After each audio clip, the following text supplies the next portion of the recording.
Le début d'année 2020 d'Agnès Buzyn a été assez particulier. Ministre de la Santé du gouvernement d'Édouard Philippe, elle se préparait, en janvier, à affronter l'arrivée de la Covid-19 sur notre territoire.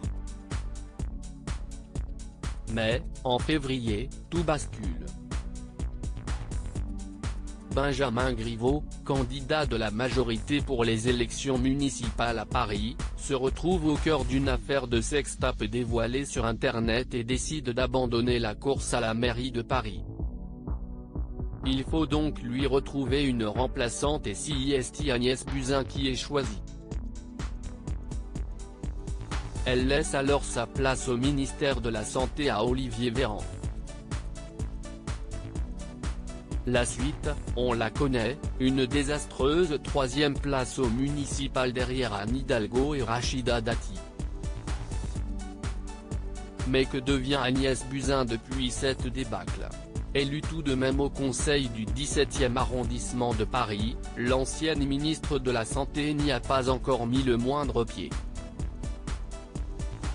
Selon les informations d'Europe 1, en septembre dernier, elle aurait même annoncé à ses équipes qu'elle refusait ce siège au conseil d'arrondissement.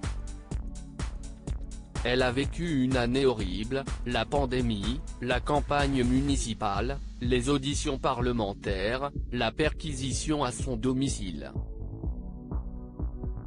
Si est beaucoup. Elle veut passer à autre chose.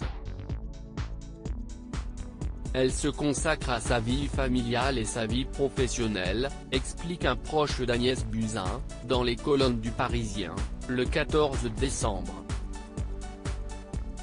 Agnès Buzyn à la recherche d'un emploi. Une autre source confie que celle qui a remplacé au pied levé Benjamin Griveaux cherche tout simplement du travail, elle aurait plusieurs possibilités dont une à l'étranger apparemment. Mais rien n'est fait. Ancienne présidente du conseil qui dirige la haute autorité de santé puis ministre de la Santé et des Solidarités puis candidate de la majorité à la mairie de Paris, Agnès Buzyn bénéficie d'un CV qui ne devrait pas lui donner trop de difficultés à retrouver un travail.